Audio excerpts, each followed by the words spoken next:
to today, I mean, it's going to be a long off season. Well, I'll tell you that. The Kings of the North, the Chicago Bears, beat the Minnesota Vikings and end their season 24-10 Chicago. It's Vikings football. No, you always carry it because you got to know what you got to build from and know what's the goal that we headed to and how we could have got there and the things that we could have did last year. So you always carry it in your back pocket. But you know, it's a fresh start. It's a new beginning, and new identity for this team that we got to find out. But you know, you always keep that in your back pocket. That that's where we left off at, and that's what we got to build from. We're gonna try to establish our identity and what we want to be and what we're working towards. And it's early, obviously it's early, but because we want a smart, physical, people that make good decisions on the field and off the field. That's the type of team we want. Just ready to go, man. Just ready to go.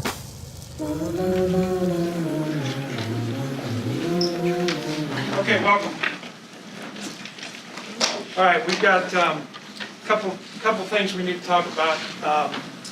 Every year in the NFL, things change. A lot of different staff changes, a lot of different player changes, so I want to go through that real quick. And you'll know the guys, all right, you already know some fans. Gary Kubiak's the assistant head coach, offensive advisor. Rick Dennison, where's Gary? Just stand up, Gary, so they all see you. All right, that's Gary. Rick Dennison is right there, all right. Kennedy, y'all know Brian Periani, right there, he's coaching tight ends. Clint Kubiak is coaching the quarterbacks, okay? Drew Petzing, he's moved to receivers. Andrew is still with the offensive line. So that's the offensive guys. All right, defensive guys are all the same, right? Yep. And then special teams, we got a new special teams coordinator, Marwan Malouf, standing right back there, all right? So make sure everybody says we want to win the division. Everybody says we want to win a Super Bowl. I'm going to give them some more specific things where if we're good in these areas that we'll have an opportunity to do that. All right, so phase one. We want to become proficient with the schemes in all three phases, all right? We've got a bunch of new things going in on offense, some new things on defense. The special teams will be new, so we need to become proficient with the schemes, all right? Learn and better understand the critical areas and situations in the game. And maybe more importantly, we want to develop team chemistry and cohesion, okay? That's going to be extremely important. We've got to come together as a team.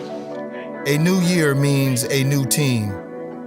Coaches and players come and go each offseason, especially after the season that missed on high expectations.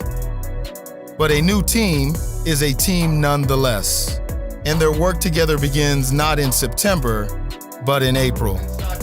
We're limited to the time, so we got to make sure we're maximizing that, and every opportunity we can, we're going to make sure that we're optimal with our time. So that's on you guys as well. Make sure we're on time, ready to go every day, okay?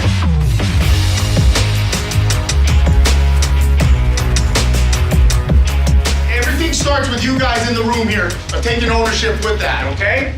We'll only go as far as you guys take it. Riot, we came to riot. The revolution is starting this hour. Riot, we came to riot. You hear the crowd, we coming forward with ours. Yeah, we coming forward with ours. Yeah, we coming forward with ours. Yeah, we coming forward with ours. You hear the crowd, we coming forward with ours. For returning players, the season is just the beginning. But for the personnel staff, the busiest time of year is coming to a close. Final draft meetings are underway as General Manager Rick Spielman and his staff put the finishing touches on their draft board. This guy for me was a little bit like a smaller version of Latavius, and he runs hard now. He runs hard, he hits the hole with quickness. Thought he was a one-cut and get downhill kind of runner. This guy was kind of a pet cat of that group for me, because this guy's really good in pass protection. He's a tough passer. He's going to stick his face in there. He's a really good special teamer. So he's not a starter, but this guy's going to find a niche. He can work the talent, the size, all that, but this kid's going to make the football team because his effort is unbelievable. Gave him the week for the workout and paid for the interview.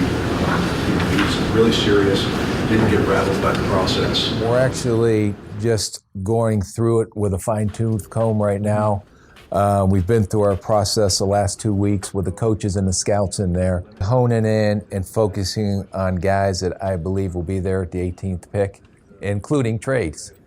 And what will we do if someone offered us this or this? So this guy probably made the biggest gain that I've seen from a player from one year to the next. I would have said he was a finesse player last year if I was doing him. This year I thought he played more physical and heavy-handed. He thinks it's all him, and he's got the debater, the right mindset, coming into this thing to go. You're gonna have to trade up to get this guy. Yeah. This is an exercise for TV right now. No question. If we do move back, what's the potential of losing the players we have already lined up? Do we have other options? And if you can put yourself in those type of scenarios, then you don't panic. We're prepared and ready to go.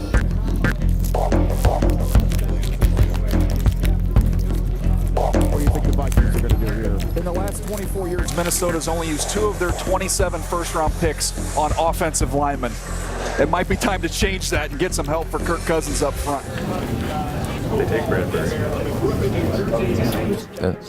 I want to move back if I can, but if we can't.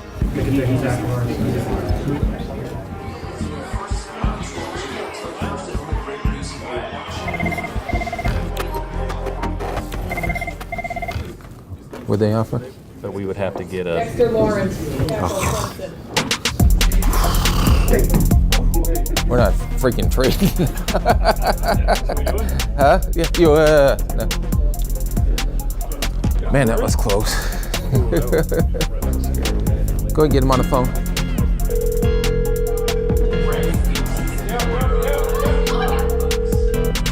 Hello. Hello, can I speak with Garrett? Yeah, this is Pat. Garrett, this is Pat Roberts with the Minnesota Vikings. How you doing? I'm doing good. How are you? I'm doing great, man. Hey, our general manager and head coach are gonna talk to you here in a minute. Are you excited? Yeah. Garrett. Yeah. Rick Spielman. How you doing, bud? Doing great. How are you doing? You ready to come up to the north and be a Minnesota Viking? Yes, I am. Yeah. Hey, Garrett. Coach Zimmer, how you doing? Coach. Congratulations. Doing great. How are you doing? Good. Thank you so much. We are really excited to have you here. We've been studying the heck out of you for weeks, and yeah, you're going to fit in great with us, and you'll help us in the running game and the protections and everything else. So it should be a great match. We're excited. Awesome. Thank you so much. Going Minnesota?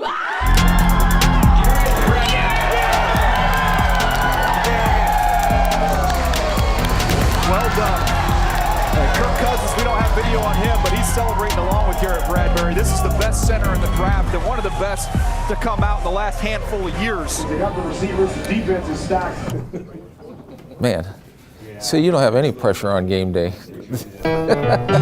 After making their first-round selection, phone lines were active with calls for trades, calls to players, Ready to be a Minnesota Viking? Yeah, I'm ready, and calls to Draft Central in Nashville. Don't jinx it. Minnesota. We're going to get extra pick when we got Excited? Yes, sir. I can't wait. And when the team's 12th and final pick arrived, it wasn't the GM that picked up the phone. You're talking to the long snapper. You are. I'm talking to those guys. You're doing a long snapper. It's your last pick. And I've never been anywhere else. I've never wanted to do anything else. And I've been one of the lucky ones, to have been able to play here and stay here as an employee of the Vikings has been, it's a dream come true. Scott Studwell's career has spanned generations. He was the intense, driven linebacker that struck fear into opposing running backs. He was a leader in constructing some of the greatest teams in Vikings history. Let's have a hell of a day today, and this last day is in honor of Scott Studwell. Personally, I cannot do this on a part-time basis. I mean, I'm either all in or I'm out. And it's not a part-time job. and this is not a part-time business. Do I want to keep doing this and 5 or 10 years down the road look back and say, you know, what have I missed? You know, I want to spend more time with my wife. I want to spend more time with my family. And it just feels like the right time to do it. Okay, stud, this is your final draft pick. Hello? Is this Austin? It is. Austin, hey, this is Scott Studwell with the Minnesota Vikings. Hi, how are you? I'm doing great, man. How you doing? Way to go. Yeah, how about that? Last words? You know what? It's rare in an industry where there are so many egos and there's so much money to be made and so much everybody's looking for that big carrot. But the thing that's I'm probably most proud of, I know that you got my back.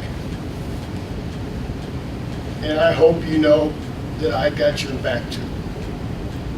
And as long as we continue to do that, we're going to have a chance. It's time to step away and look from the outside in for the first time in a long time. But I'm looking forward to that. I'm looking forward to watch the success that I know you guys are going to have. So I love you guys and girls, and so very fortunate to have been a part of this, and that it's obviously something I'll never forget. So thank you. I can't set any more goals for myself as a Minnesota Viking other than winning a Super Bowl. And, you know, I'm going to miss out on that when they do win it. But you know what? I hope they win it next year. I hope they win it this year. You know, everybody that's ever been involved with this organization, when they do win it, they're all going to win it, because that's the kind of place this place is.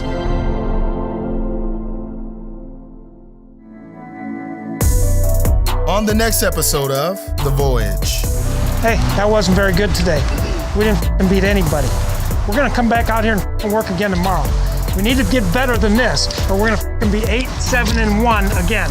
Okay? That wasn't good enough today.